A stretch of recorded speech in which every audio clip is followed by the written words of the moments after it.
Parts of speech, शब्द भेद। और आज हम पढ़ने जा रहे हैं इसमें the preposition. The next topic is the preposition, जिसे हिंदी में कहते हैं संबंध बोधक, प्रीपोजिशन। आप ये शब्द को देख लें, प्री और पोजीशन। पोजीशन यानी स्थान और प्री यानी पहले। हिंदी में इसे कहते हैं संबंध बोधक, जो संबंध का बोधन कराए, जो संबंध का बोध कराए। So this is the after noun, pronoun, adjective, verb, adverb, we come to the sixth part of the parts of speech, and that is the preposition. Let's take some examples before we analyze it. इससे पहले कि हम उसको विस्तार से समझें, थोड़ा हम उदाहरण कुछ देखें। और पहला है, there is a cow in the field. There is a cow in the field, right? Second is, he is fond of tea. He is fond of tea. Third, the cat jumped off the chair. The cat jumped off the chair, O-double-F. So here are three sentences, and something is written in italics. In, of, and O-double-F, off. These words are prepositions, जो संबंध बनाते हैं, जोड़ते हैं, connect करते हैं। कुछ इस तरह का इसका अर्थ निकलेगा, लेकिन अब हम विस्तार से जानें। जो पहला सेंटेंस आपने देखा, there is a cow in the field, ये जो शब्द है, इसमें इन जो है, इन दो वस्तुओं के संबंध को बता रहा है। कौन से? काऊ और field. There is a cow in the field, cow और फील्ड के बीच के संबंध को बता रहा है कि फील्ड में काऊ है, राइट। दूसरा जो शब्द इसमें ऑफ है,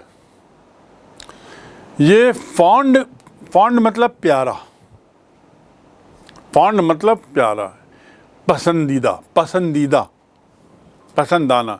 he is fond of T.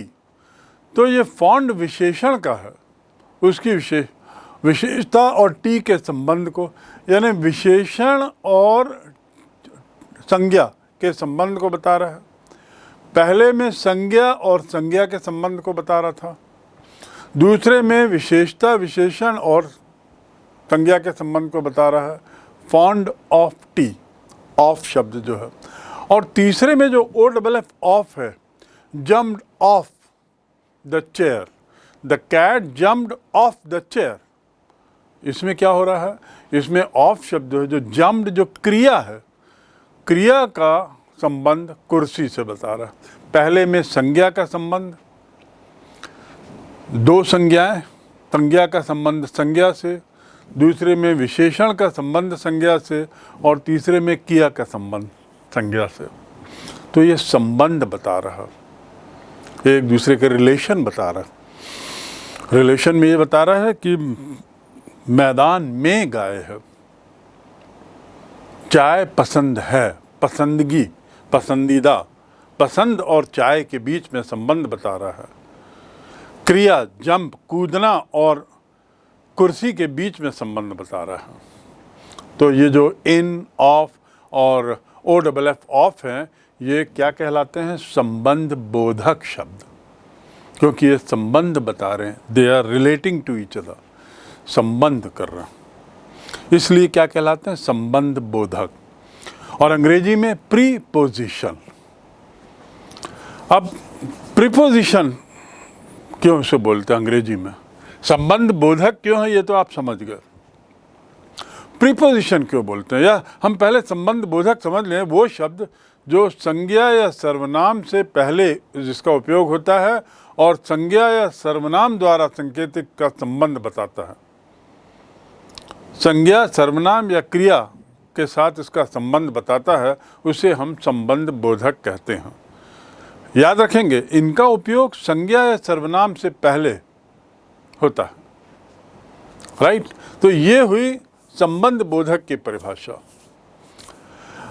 अब पहले होता है, ये हिंदी में जो मैंने बताया, इसे ही हम कहेंगे बिफोर, पहले, बिफोर। प्री यानी बिफोर, प्री यानी बिफोर। तो प्री पोजीशन, जिसकी पोजीशन पहले हो। किसके पहले? संज्ञा या सर्वनाम से पहले हो। संज्ञा या सर्वनाम से जिनकी पोजीशन पहले हो और संज्ञा या सर्वनाम से जो संबंध बताता हो, इसलिए इनको प्रीपोजिशन अंग्रेजी में कहते हैं। वह जो पहले रखा जाए। क्या अर्थ हुआ? प्रीपोजिशन मतलब वह जो पहले रखा जाए। Am I clear now? So आप समझ गए हैं कि शब्दों के संबंध बताने के लिए जिन शब्दों का उपयोग होता है, संज्ञा सर्वनाम या संज्ञा संज्ञा या क्रिया संज्ञा, इनके बीच में जो संबंध बताने के लिए होता है वो संबंध बोधक कहलाता है या प्रीपोजिशन कहलाता है। पहले वाक्य में आपने देखा एक संज्ञा दूसरे संज्ञा को जोड़ रही है, दूसरे में आपने देखा एक संज्ञा एक विशेषण से जुड़ी है, और तीसरे में आपने देखा क्रिया से जुड़ी है। जंप क्रिया है, एक्शन है। तो संबंध बोधक के साथ संज्ञा या सर्वनाम को, संबंध बोधक के साथ जिस संज्ञा या सर्वनाम का हम उपयोग करते हैं उसे कर्म कहते हैं, ऑब्जेक्ट कहते हैं। Am I clear? जिस संज्ञा या सर्वनाम का हम प्रयोग करते हैं संबंध बोधक के साथ, उसे हम ऑब्जेक्ट कहते हैं। इस तरह जो पहला वाक्य है उसमें ऑब्जेक्ट क्या हुआ? फील्ड जो है वो संज्ञा कर्म कारक है संज्ञा पर ऑब्जेक्ट, राइट। एक्यूजेटिव हम कह सकते हैं, एक्यूजेटिव फील्ड। दूसरे में क्या है संबंध कारक? दूसरे वाक्य में हम कह सकते हैं कि चेयर, तो ही जम्प्ड ऑफ द चेयर। तीसरे में of the chair, fond of T, और ऑफ जो है ये संबंध कारक बता रहा है और कर्म से इसको जोड़ रहे हैं, जिसे हम एक्यूजेटिव कहते हैं। Similarly another, the road runs over the hill and plain. एक यदि हम वाक्य लें, the road runs over the hills and plains. अब यहाँ दो संज्ञाएं आ गई, तो ओवर लेकिन पहले है, ओवर हिल्स एंड प्लेन्स, तो हिल्स एंड प्लेन्स को जोड़ रहा है, तो रन ओवर। तो संबंध बोधक के दो या दो से अधिक कर्म हो सकते हैं। हिल भी है कर्म और प्लेन्स भी है कर्म। प्लेन यानी मैदान और हिल माने पहाड़। तो the road runs over hill and plains. जो सामान्य तरीके से हम बात करें तो सामान्य तरीके से संबंध बोधक प्रायः कर्म से पहले आता है।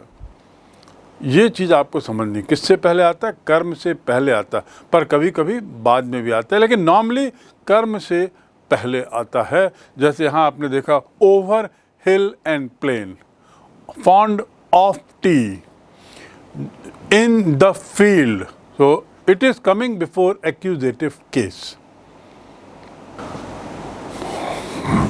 Let's take further examples. Here is the watch that you asked for. ये कौन सा एग्जाम्पल हो गया? इसमें बाद में आ रहा है। संबंध बोधक जो है वो कर्म के बाद आ रहा है। मैंने पहले कहा आपको, सामान्यतया ये पहले आता है, कर्म के पहले, एक्यूजेटिव केस के पहले, और उसके उदाहरण हमने पढ़े। अब यहाँ देखिए, Here is the watch that you asked for. For is preposition, लेकिन ये सबसे आखिरी में आ रहा है, कर्म पहले आ चुका।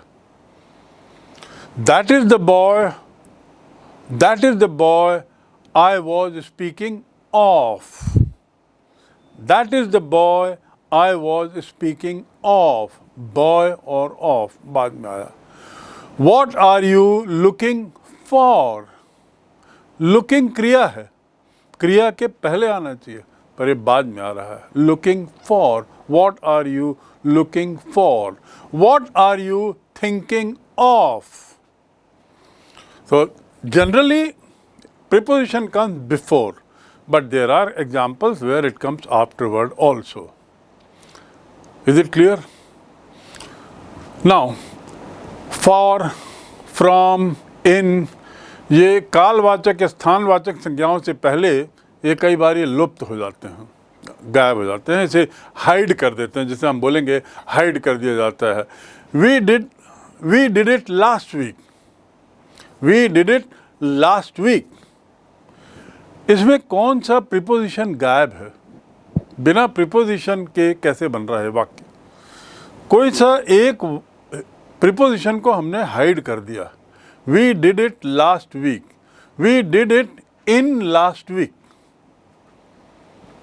in को हमने गायब कर दिया, साइलेंट रख दिया, हटा दिया। I cannot walk a yard. I cannot walk a yard. I cannot walk a kilometer. कौन सा प्रीपोजिशन इसमें गायब होगा? हिंदी में क्या बोलेंगे? मैं अब 1 किलोमीटर नहीं चल सकता, मैं अब नहीं चल सकता।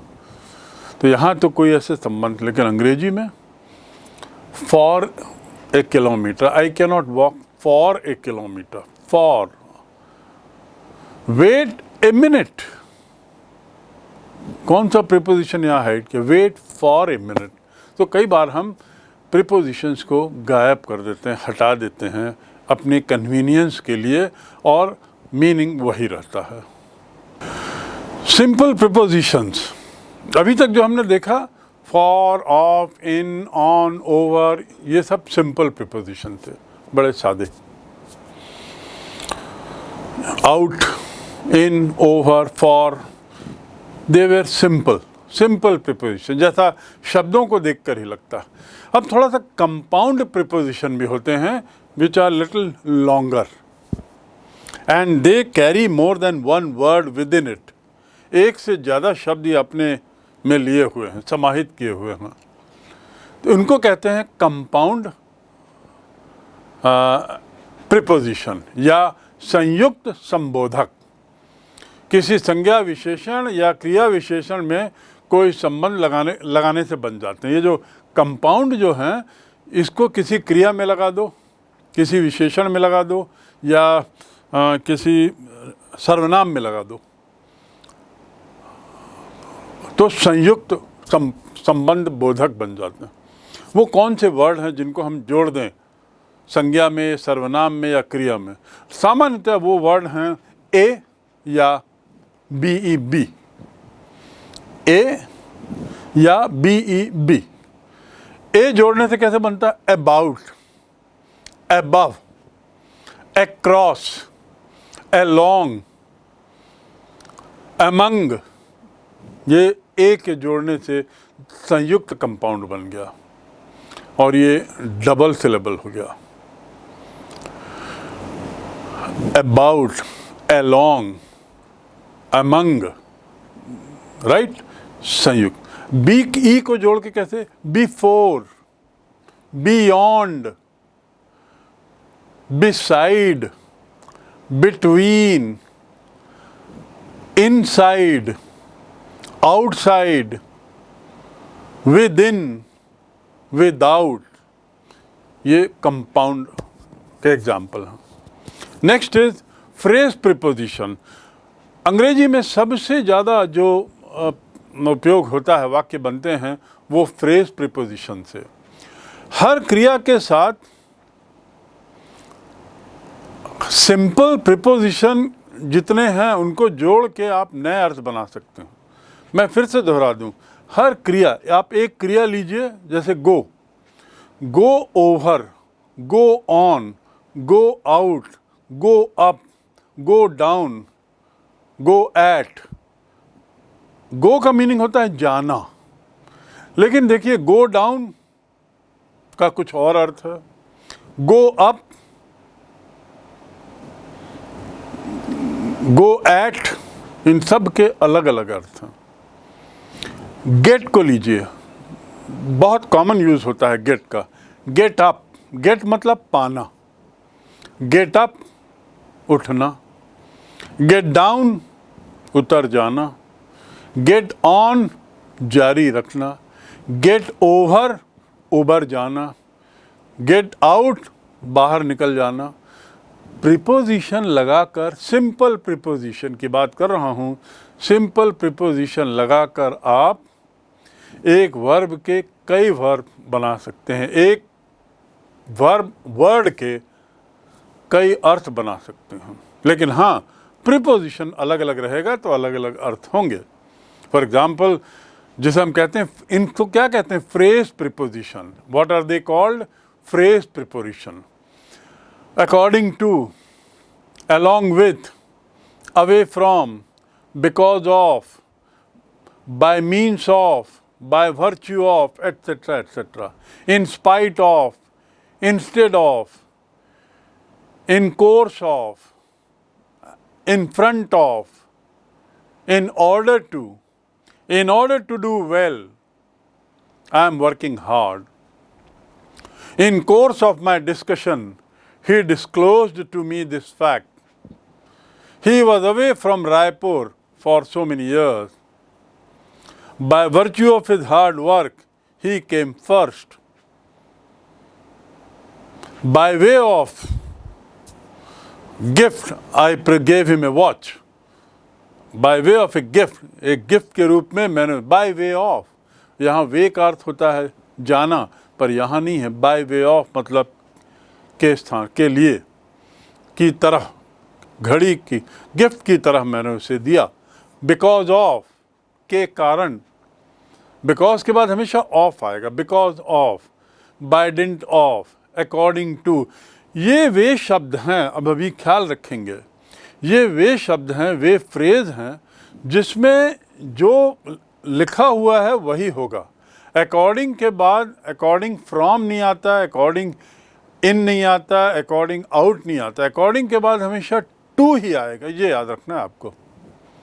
तो ऐसे बहुत सारे फ्रेजल प्रीपोजिशंस हैं या फ्रेज प्रीपोजिशंस हैं जिसमें ये तय है कि कौन सा प्रीपोजिशन इस वर्ब के साथ लगे, इस वर्ड के साथ लगेगा, वर्ब नहीं वर्ड के साथ। इंस्टेड के बाद ऑफ ही लगेगा, instead of, instead of you he must go, उसके बदले वो जाएगा। इन प्लेस ऑफ, के स्थान पर, उसके स्थान पर वह जाएगा। In course of my discussion he disclose, के दौरान, इन कोर्स ऑफ मतलब के दौरान। इन ऑर्डर टू मतलब in order to reach the top, he took the car, ऊपर तक के लिए। इन ऑर्डर टू का मतलब हो गया के लिए। तो मैं फिर से दोहराऊं, फ्रेजल वर्ब्स, एडवर्ब्स वे एडवर्ब्स हैं जिसमें वही प्रीपोजिशन लगते हैं एक ही, और कोई दूसरा प्रीपोजिशन नहीं लगता। मैंने अभी आपको गेट और गो का उदाहरण दिया, और लेकिन इसमें मैंने आपको बताया कि गेट के साथ कई तरह के प्रीपोजिशन लग सकते हैं और हर प्रीपोजिशन के साथ उसके अलग मीनिंग हो जाते हैं। पर यहाँ पे जो मैं बात कर रहा हूँ अभी, right now I am telling you that these phrasal words, phrase prepositions are fixed. You cannot change and you cannot replace these prepositions with other prepositions here. According के साथ to ही लगेगा, along के साथ with ही लगेगा, away के साथ हमेशा from ही लगेगा, because के साथ हमेशा of ही लगेगा। दूसरे शब्दों में आप ये दो शब्दों को जो देख रहे हैं इनको एक मानते हुए इसको एक तरीके से कंठस्थ करें, एक मान लें इनको। बिकॉज के साथ ऑफ ही लगेगा तो हम हमेशा बिकॉज ऑफ ही समझें और उसे एक तरीके से एक शब्द की तरफ प्रैक्टिस करें, अभ्यास करें। यद्यपि ऑफ जो है वो प्रीपोजिशन है, तो ऐसे बहुत सारे शब्द हैं, बहुत सारे। तो उनको सबको यहाँ नहीं बताया जा सकता, but you should know that there are phrase words with two words, one of them is preposition and those prepositions are fixed for those words, irreplaceable, they cannot be replaced or changed. On behalf of the staff, behalf of, on behalf of the staff, on behalf of the staff, he read the address. उसने भाषण पढ़ा staff के स्थान पर, staff के ओर से, on behalf of staff, staff की तरफ से. Instead of talking, prove your worth by doing. बात करने के बदले, instead of, के बदले. Next is, there is a big tree in front of my house. मेरे घर के सामने, in front of, front माने सामने, पर हमेशा वो फ्रेज वैसा ही रहेगा, in front of. In course of his research, he met with many difficulties. In course of his research, he met with many difficulties. In course of, के दौरान. Similarly, he acted according to my instruction, according to, के अनुसार, according to मतलब के अनुसार.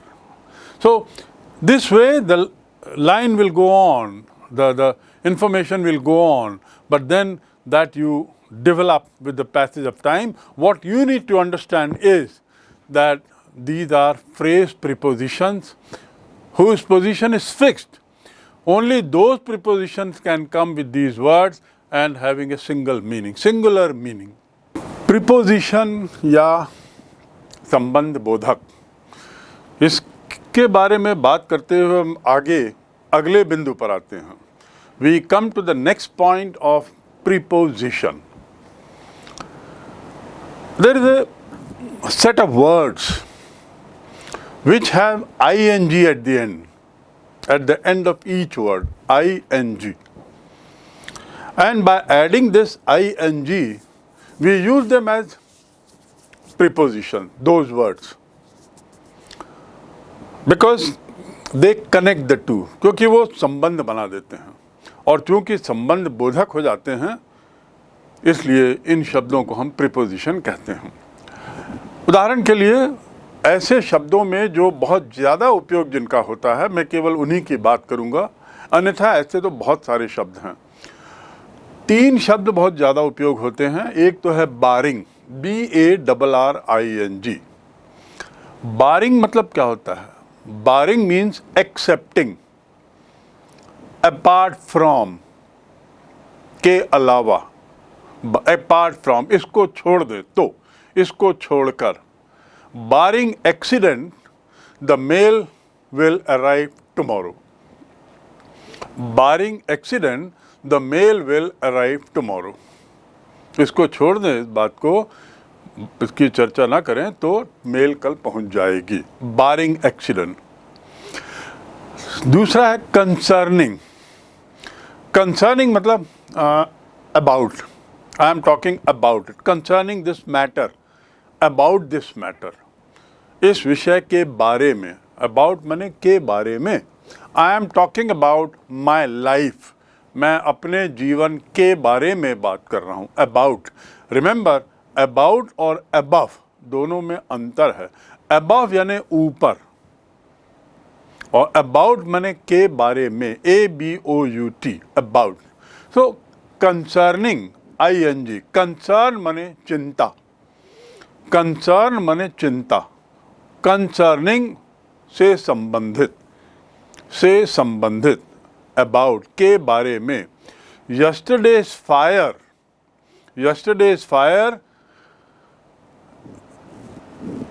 हम आगे लगाते हैं. इसमें देखिए शुरू में ING वाला वर्ड आ जाता है, यानी प्रीपोजिशन शुरू में ही आ जाता है.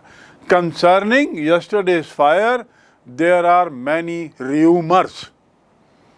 Concerning yesterday's fire there are many rumours.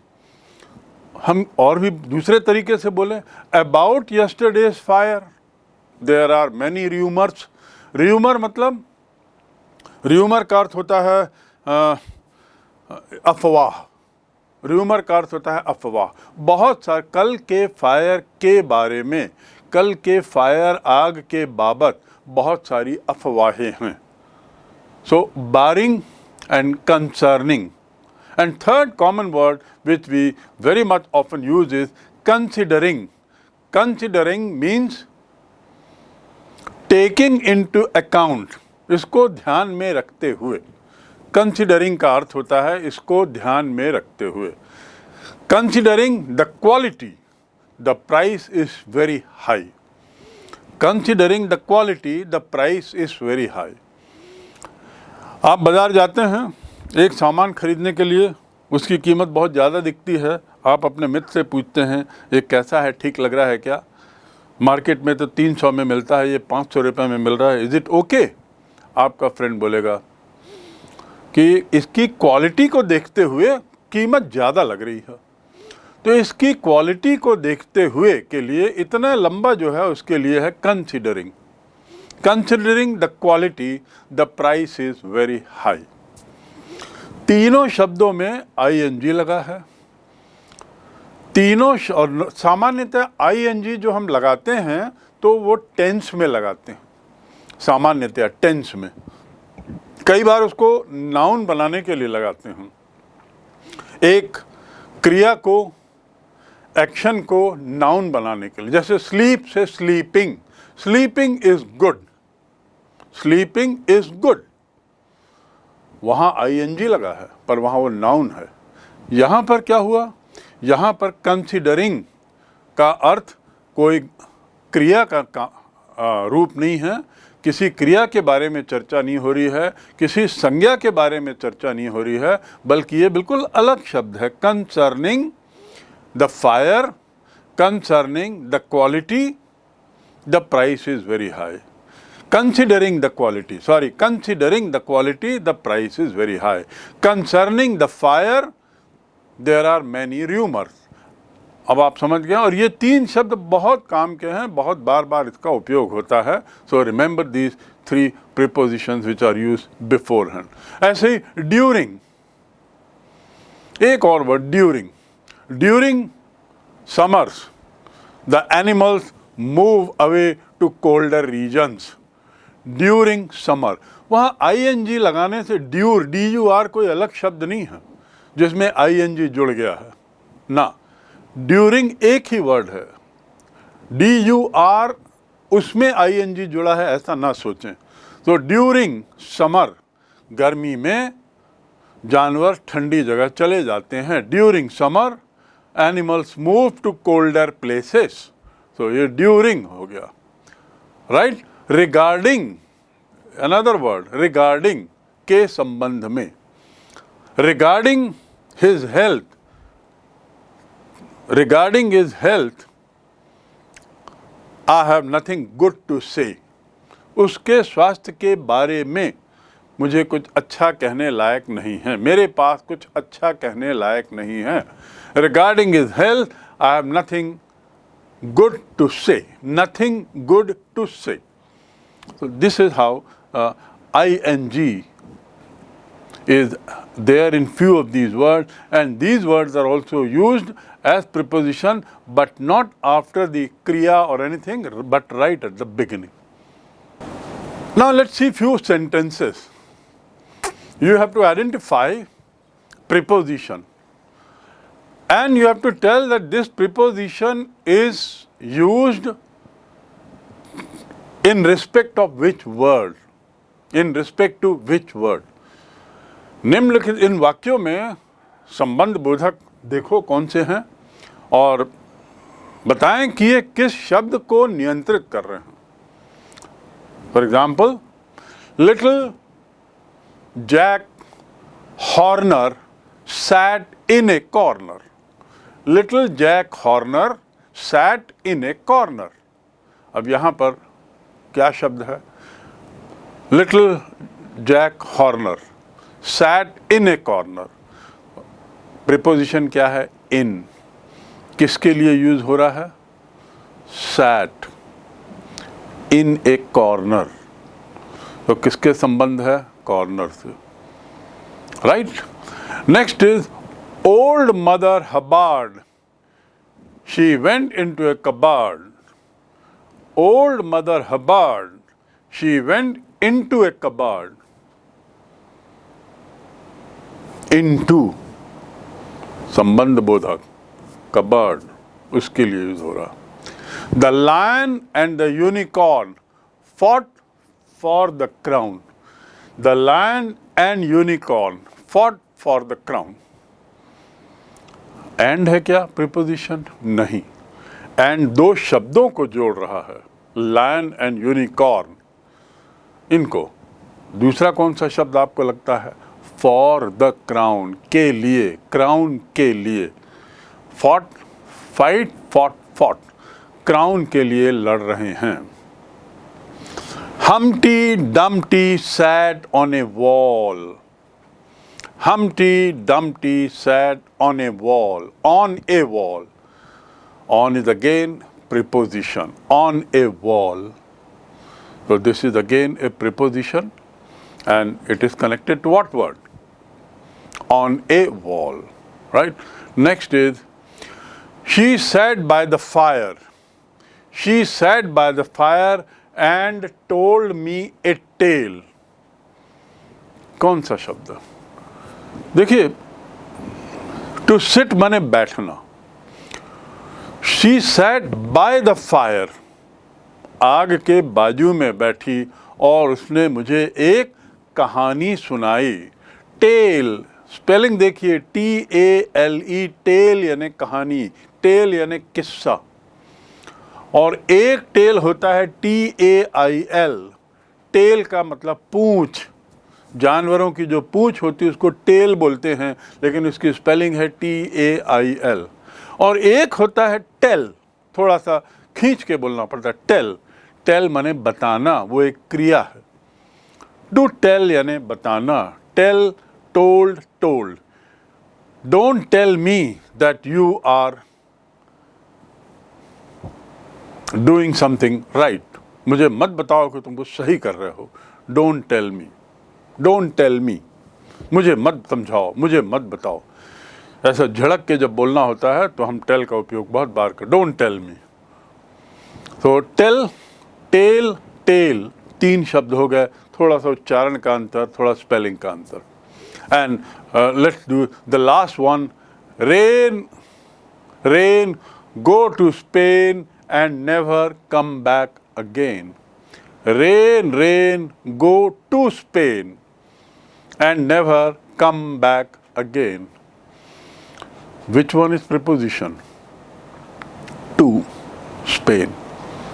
Spain एक जगह का नाम है, Spain. Rain, rain, to go to Spain. So this is enough for you to understand what is a preposition and how to identify preposition, different types of prepositions. Now say another 3 more sentences in this regard. इन वाक्यों में आपको क्या करना है? संबंध बोधकों को क्रिया विशेषणों से अलग करना। किससे अलग करना है? क्रिया विशेषणों से अलग करना। निम्न वाक्यों में संबंध बोधक को क्रिया विशेषण से अलग करना है। कौन सा है इसमें? Come down. कम डाउन में संबोधक कौन सा है? क्रिया विशेषण कौन सा है? Come to down. We sailed down the river, another one, identify. पता करिए इसमें से कौन सा संबोधक है, कौन सा संबंध बोधक है, कौन सा प्रीपोजिशन है। The man walked round the house. The man walked round the house. Which one is preposition? He sat on a stool. He sat on a stool. Identify the preposition. And the last is, the carriage moved on. The carriage. Carriage मतलब पालकी, या carriage मतलब career, जिसमें बैठ के कोई जाता हो या ले जाया जाता हो सामान, उसे कैरिज बोलते हैं। The carriage moved on. कौन सा है इसमें? Identify preposition and separate it from adverb.